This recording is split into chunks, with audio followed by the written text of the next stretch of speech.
SMEs form a major backbone of any industrial landscape. Same is true of Pakistan. But what's different over here is the ever changing policies of the constitutionally elected parliamentarians and ministers keep affecting the SMEs in a very rapid and fluttering way. What you see over here is a small highlight of our webinar series, and it shows you how the SME sector is present over here in Pakistan and what kind of issues they faced in the coronavirus. Please go through this, comment, share, and don't forget to subscribe. Thank you. उनके बारे में कोई यहाँ पे address नहीं कर रहा, कोई हमें बता नहीं पा रहा कि हम किस तरह आगे लेके चीजें चल सकेंगे। कुछ कंपनीज फायदे में है, कुछ कंपनीज नुकसान में है, कुछ कंपनीज को बहुत फायदे हो रहे थे, कुछ कंपनीज बिल्कुल ही बंद हो गई। कमिंग टूवर्ड्स, जिस आप स्क्रीन पे देख सकते हैं, हमारी एसएमई इंडस्ट्री का रेवेन्यू स्ट्रीम जो है वो इस तरह डिवाइड हुआ हुआ है। आप देखेंगे कि कुछ कंपनीज जो हैं, वो काफ़ी कंपनीज जो हैं ज़्यादातर तादाद की, वो विद इन सिटी ही अपनी लोकल सेल्स कर रहे होते हैं। तो ज़्यादातर जो मैक्सिमम एसएमईज हैं पाकिस्तान की, वो अपने शहर के अंदर ही लोकली सेल्स कर रही होती हैं।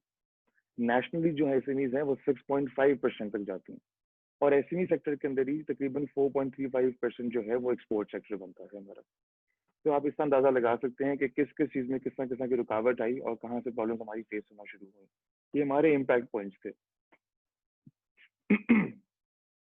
अप्रैल के महीने के अंदर, ये शुरू में मेरे ख्याल में 1 महीना भी नहीं हुआ था कोरोना वायरस को आए हुए, कि लाहौर चैम्बर ने उस मीडिया के साथ, इसमें हम लोग भी मैं भी इन्वॉल्व थे जी, हम लोग ने एक मीडिया की रिपोर्ट फाइनलाइज की। We took a lot of respondents, almost this is exceeding 1000 respondents. उस रिपोर्ट में हम लोगों को अप्रैल में ये नजर आता है कि एसएमईज के ऑपरेशंस 95% रिड्यूस हो गए थे। 23% जो कंपनीज ऐसी थी जिन्होंने बताया कि हमारी 100% एक्सपोर्ट में रिडक्शन आ चुकी है, because of contract cancelling, because of renegotiation. पहले तो ये था कि ग्लोबल सप्लाई चेन सारी बंद हो गई थी उनसे।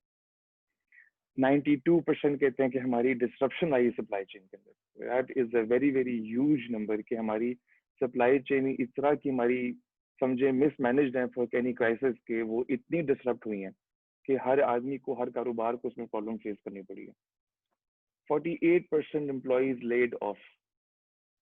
किसी भी कारोबारी आदमी को अपने एम्प्लॉइज को छोड़ते हुए अच्छा नहीं लगता, उनको रिलीज करते हुए अच्छा नहीं लगता, लेकिन naturally expenses, fix cost, overheads इतना बढ़ जाते हैं, जब कैपेसिटी अंडर यूटिलाइजेशन हो रही होती है तो हम लोग नेचुरली उसकी तरफ भी फर्क पड़ता है। 89% एसएमईज कहती है हमें फाइनेंशियल इश्यूज आए हैं। 89% is a very very huge number. ये कोई छोटा नंबर नहीं है समझने के लिए कि इतनी ज्यादा प्रॉब्लम आई हम लोगों को यहाँ पे।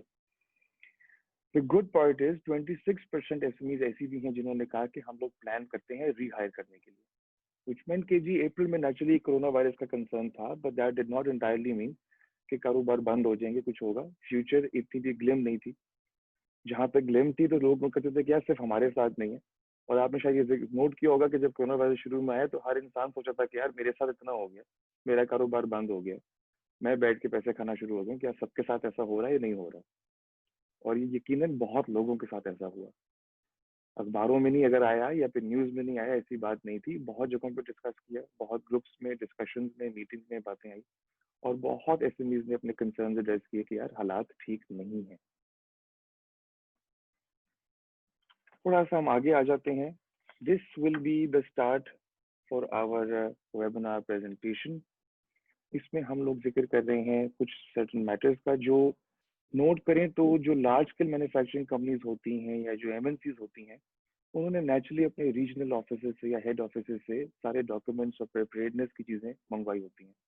बाहर के इदारों में या बाहर के लार्ज ऑर्गेनाइजेशंस के अंदर वो क्राइसिस मैनेजमेंट का काम बहुत कर रहे होते हैं। उनके अंदर भी और बाकी चीज़ों के अंदर हम लोग